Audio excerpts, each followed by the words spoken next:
The attic was always colder than the rest of the house, even in the thick of summer. Dust floated in the sunbeams that cut through the small window, landing on ancient trunks and boxes that smelled of cedar and forgotten time. I was 10 years old, knees scabbed from climbing trees. Curiosity forever dragging me into spaces I wasn't supposed to be. That day, though, I was exactly where I was meant to be. Grandma Rose was perched on an old velvet stool, pulling things from a wooden chest. I remember the way her hands shook, gentle but worn, like the pages of the books she used to read me. She pulled out a small velvet box, dark purple, the color of secrets, and opened it slowly. Inside was the necklace. It was delicate, with a single teardrop-shaped sapphire nestled in a frame of gold, dangling from an intricately braided chain. It looked like it had stories, wars, love, loss etched into every link. This, she said, holding it up so the sapphire caught the light, has been passed down through the women of our family since your great-great-grandmother, always to the eldest daughter. She looked at me and smiled. But you're giving it to me. I asked why. Died, not Mom. Your mother didn't want it, she said softly. She always said it was too old-fashioned.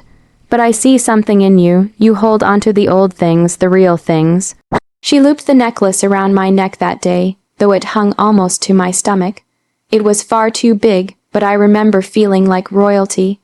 A strange warmth bloomed in my chest as she whispered, "When you're grown, this will be yours. Don't let anyone tell you different." I wore that memory like armor for years. Growing up, we didn't have much money. My dad worked at a local hardware store.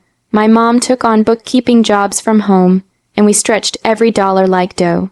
But we had stories, old furniture, traditions in each other. I never felt poor, just humble. My younger sister, Lily, was born when I was 12.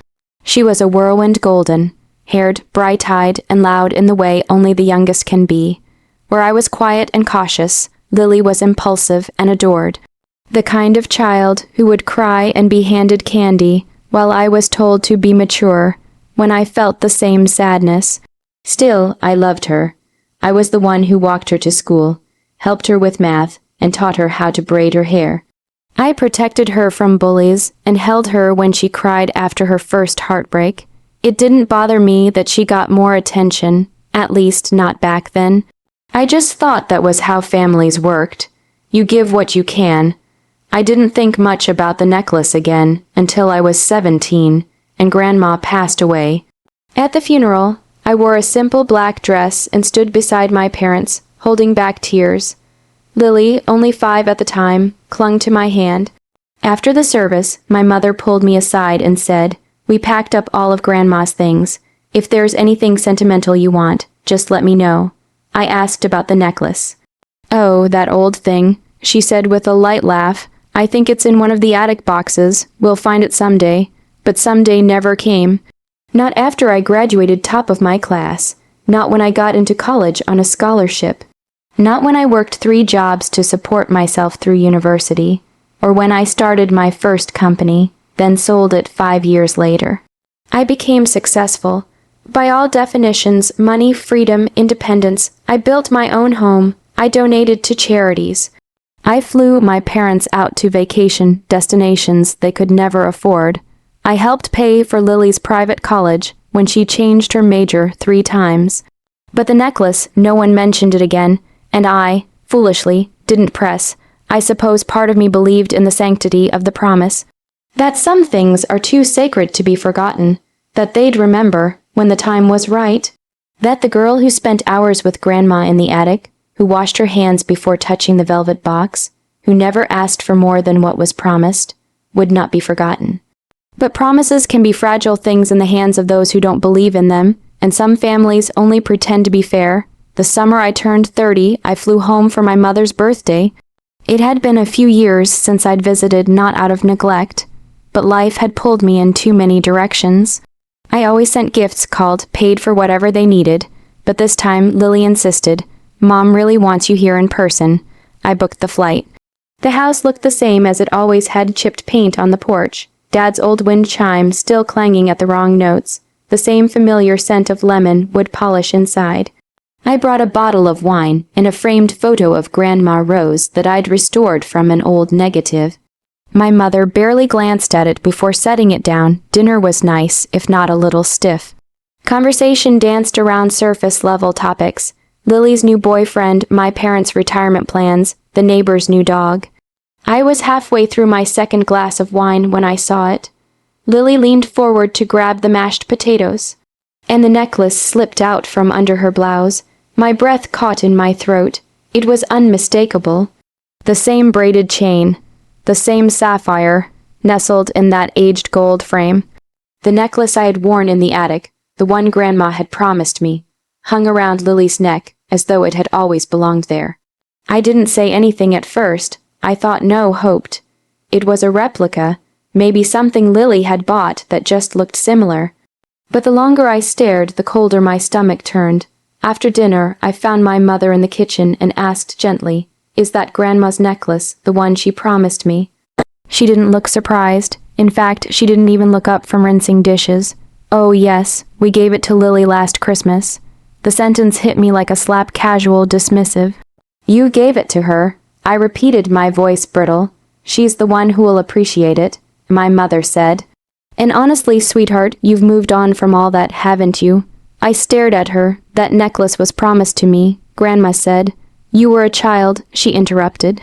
"You barely even remember. Lily's going through a tough time." It made sense. A tough time. I wanted to scream.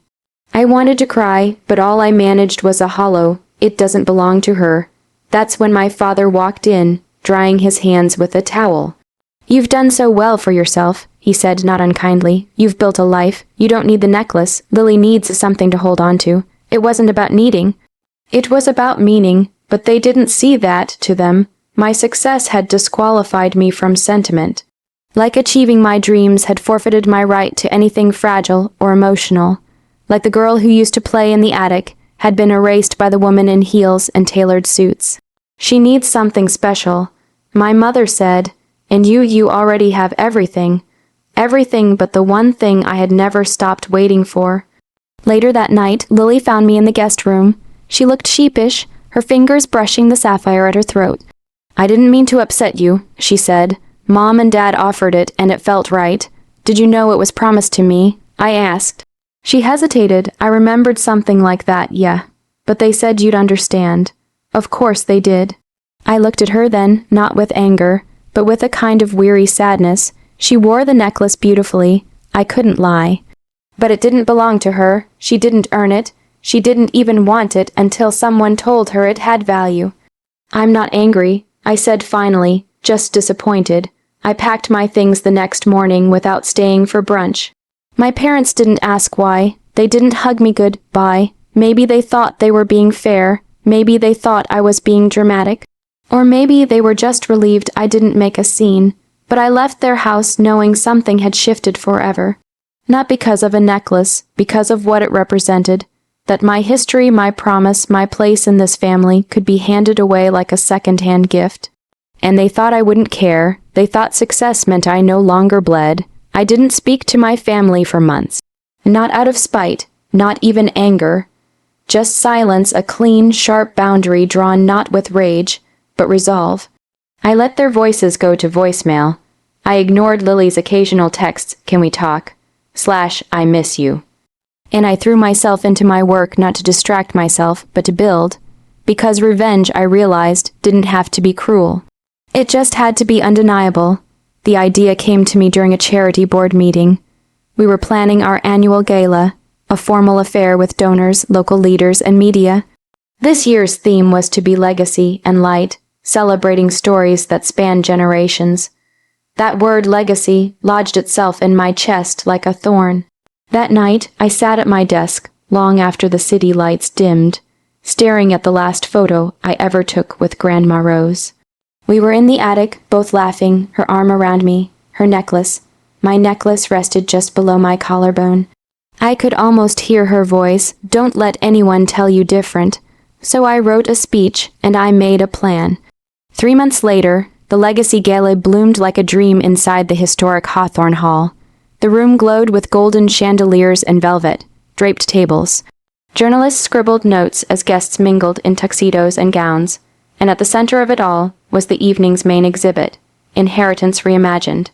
Inside a glass case, spotlighted from above, lay a necklace, not the original heirloom, but a stunning, custom, crafted replica, the same sapphire shape, but surrounded now by a brilliant sunburst of diamonds, rising from gold vines. It wasn't just jewelry, it was a statement, a reclaiming, a reinvention. Next to it, an engraved plaque read, inspired by a forgotten promise, dedicated to every girl who was told her success meant she no longer needed love, history, or softness. I watched guests gather around the display with wide eyes and whispered wonder. Then I walked on stage. I spoke of heritage, of sacrifice, of ambition. I told a story, not with names, but with truth, about a little girl in an attic who was promised something sacred, about how that promise was stolen not with malice, but with convenient logic, about how even the most successful among us still carry the need to be remembered, seen, valued. I paused, let the silence settle. And then I unveiled the true purpose of the evening, the Rose Line Foundation, a scholarship program named after my grandmother, designed to fund the education of young women from working class families, especially those who are told to shrink their dreams to fit their circumstances. Each scholar would receive mentorship, career support, and a custom pendant inspired by the heirloom necklace, symbolizing not what they were given, but what they could claim for themselves. The crowd erupted in applause, but I only watched one table, front row, right side, my parents seated stiffly, my mother's smile frozen, my father's hands clenched, and Lily, dressed in a soft blue gown, the original necklace heavy at her throat, looking like she wanted to disappear. She knew what I'd done, they all did, but I didn't gloat, I didn't need to, because I had turned a stolen legacy into a movement.